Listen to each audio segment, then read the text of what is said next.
Hey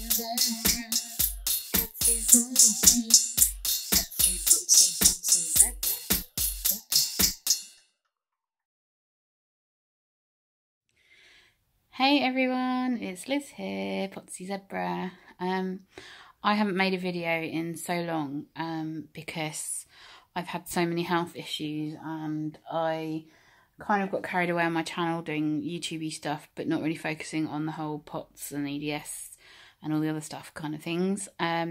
So I thought I'd do a few videos, but I'm doing one today because I'm talking about hip dysplasia. I've only recently been semi-diagnosed with this. Basically, when I was younger, when I was like 15, before I knew about EDS, I injured my knee, my left knee, and I was having physio, and they were doing like assessment of my posture and the way I stand, and measuring me for insoles and stuff. And they said that my left leg is longer than my right leg, by I'm not sure, but maybe half an inch or so, and one foot's bigger than the other. I think my left foot's bigger than the right, and so I was just like, okay, like thought that was normal. And then obviously when I was in my teens, I fell down a flight of stairs at my uncle's house, really hurt my back, but refused to go to hospital because I was too scared and embarrassed and all that kind of thing.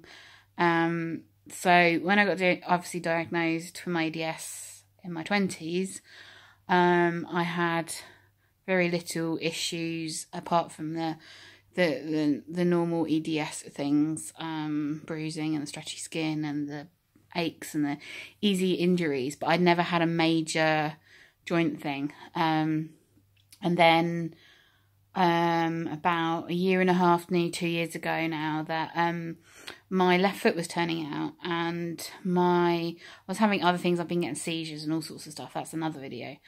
And my neurologist said that he thought it was dystonia because my foot had turned out, and that's a classic symptom and with the seizures.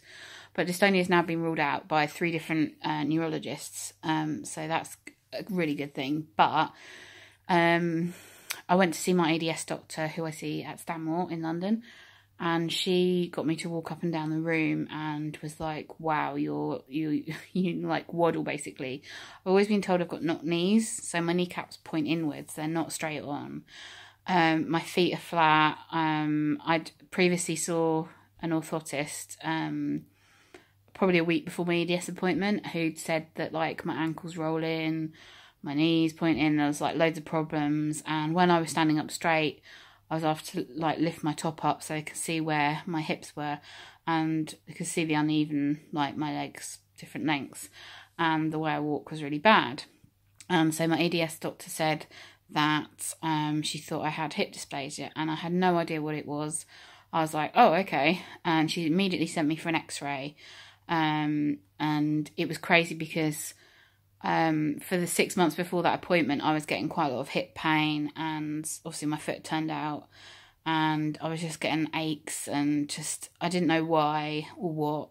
And the X-ray was super painful because they put this like foam wedge between your legs, right at the top of your legs, and you had to hold a position. I think I had to turn my feet out or something, because that's how you fully see the position of your hip, and it was excruciating to hold it for even, I think it was only 30 seconds, but it was really painful. And eventually, like, Stan will take forever to send the clinic letters through. I got a letter saying that from what the EDS doctor could see, that I had signs of hip dysplasia in my left hip. And she wants me to have an MRI arthrogram and see a orthopedic surgeon locally to where I live, because I live probably like an hour and a half away from Stanmore, and I don't mind going there if it means getting better treatment, but luckily my nearest local hospital is Addenbrooke's, so they are fairly good with orthopedic stuff. Hopefully they would be okay anyway. I don't know. I'm still waiting to see them. So my GP's made the referral to the hip specialists there. And then a few days ago, I woke up in the middle of, well, 4 o'clock in the morning in absolute agony, screaming like my hip down to my knee was like 10 out of 10 in pain. And in the past, I've torn ligaments, I've torn tendons, I've torn all sorts of different tissues. Never actually broken a bone, amazingly, but it was complete agony. And we called paramedics, and they were useless. They just didn't understand EDS. They were like, oh, it's hurting because you've got your leg in a weird position. I'm like, that's how it always is. They didn't give me any pain relief. They said they didn't carry pain relief with them, which is crazy because I know they do. And they basically, their solution was to put a hot water bottle on the muscle and give me a diazepam. And they basically arranged for my GP to call me and then left. My GP then called me and was like, oh, we could see you tomorrow. And I'm like, seriously, this is an A&E job. But unfortunately, usually the way I get to A&E is because I use a power chair full time. My wheelchair adapted van, the only person insured to drive it is my husband, who's currently got a broken foot. So, and it's his right foot, and my car is an automatic, so it's very ironic because he can't drive me there. So I was stuck all day, and then eventually managed to get the GP to come out to see me at home in the lunchtime, and he was like, yeah, I'll give you some tramadol. And I'm thinking, oh, I used to take tramadol, and I hate that stuff because it makes you feel like a zombie, and it did help with the pain, but it didn't completely get rid of it. So I went to A&E eventually. I had to get my parents to come over, who live about 45 minutes away. And my dad isn't insured to drive my car, but I think he's insured under third party. And he's the only one who can drive an automatic other than me and my husband. So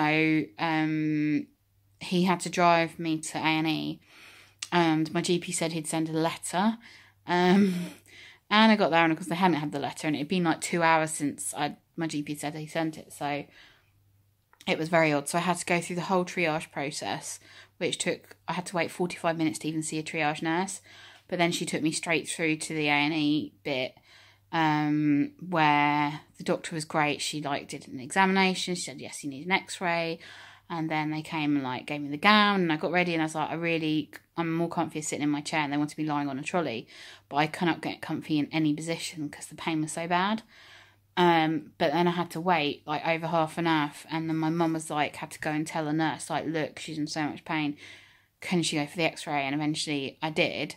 And then I had a ton of problems there because they were on about pregnancy tests and stuff, and how they couldn't do the x-ray, and I have to go back to A&E and all this. And I was like, seriously, my hip has been so bad, there's no way I'm pregnant. I'm on the mini pill anyway, to stop periods, blah, blah, blah. And he was this old-fashioned, fuddy-duddy, really rude radiologist, and was like, oh, because of your age and because you haven't had a period in more than 3 or 4 weeks, you're at risk pregnancy, blah, blah. And I was like, I know for a fact I'm not pregnant. I know. I would, put money on it. So I was getting really worried, thinking I'd have to go back to A&E. But luckily he said, well, there is a form you can sign, and if you are pregnant, it's then your responsibility. If anything happens, blah, blah, blah. I was like, yes, okay. So I signed the form, and I did the x-ray, and I went back to A&E and waited for an eternity. It must have been nearly 2 hours. And eventually, because it was the first doctor I saw was about 7:30, the next doctor I saw was after they switch over at 8 p.m. and they have the change over the night stuff. And then it was a disaster because we heard nothing for ages. And I was like, I literally thought, because my GP had sent me, I'd come in, have an x-ray, go home.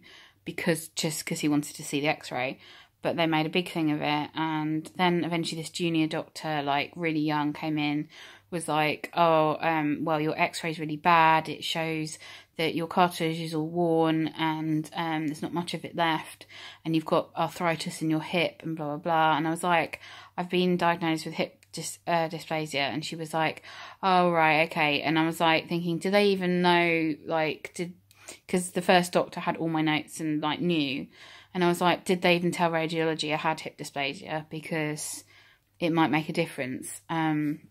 So anyway, she was like, then have you got any other medical issues? And I'm like, do you not read any of the notes? Because obviously then they'd know about EDS POTS, but they wouldn't know how EDS and hip dysplasia and all your joints are affected. And she wanted to examine me, and I refused because I was like, I'm in so much pain.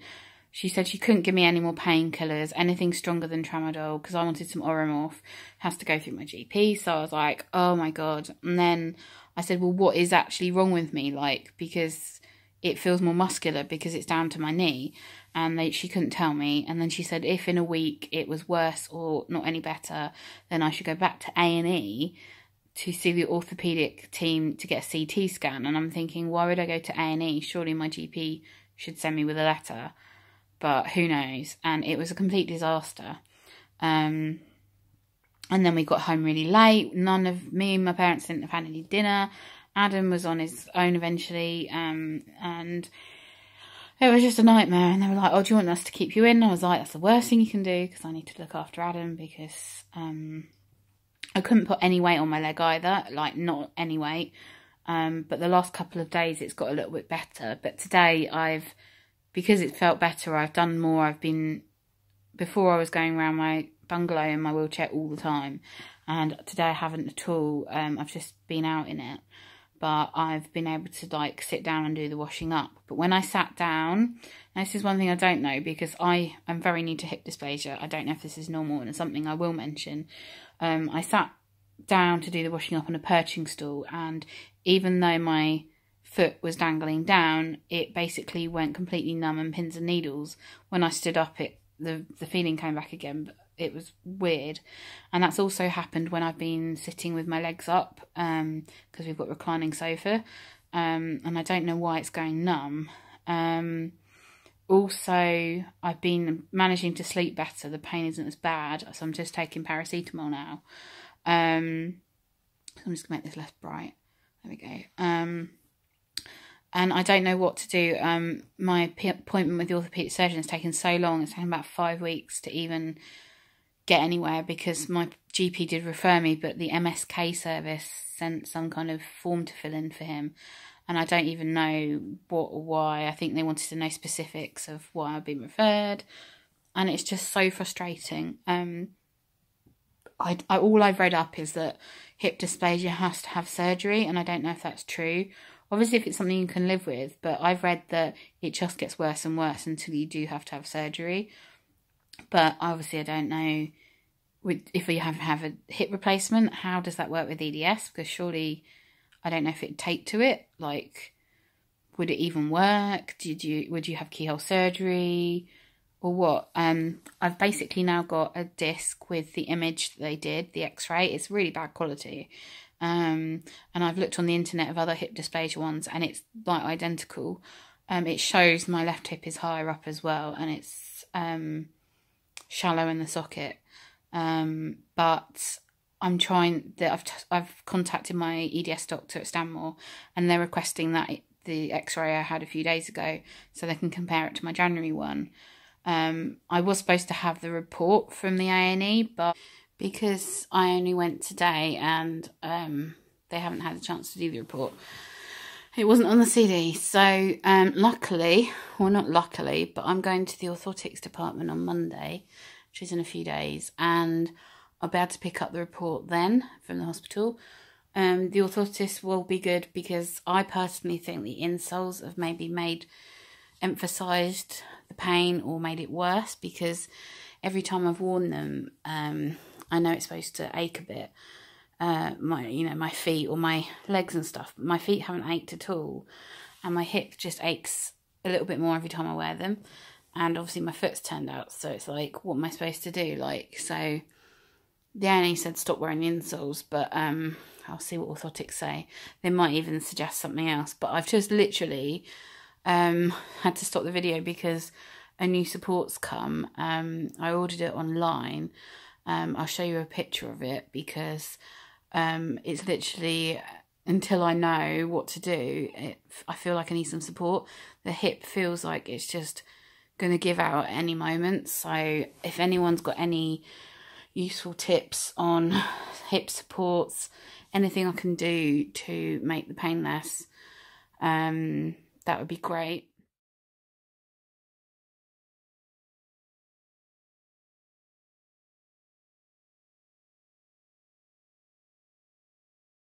And also the point in this video is, if anyone else has got hip dysplasia, please comment, please message me. on YouTube. Also, if you have been through the process and you've got EDS, that would be useful to know if there's a difference with having hip dysplasia and EDS than just straightforward hip dysplasia. It was never picked up when I was born. It literally is something that I've noticed in the last year. And obviously symptoms I've not known about from probably years before that, but it's got really bad now. And what to expect really in the UK mostly, because I know treatment can be very different country to country, and obviously in the UK we have to sometimes wait a very long time for an appointment, although I know we are lucky to have an NHS, but you could be waiting up to 6 months to see anyone, and this has got worse very quickly. So or if you've had surgery, let me know if it's worked or not. That would be great. And that's it for me for now, and I will speak to you again soon. Bye.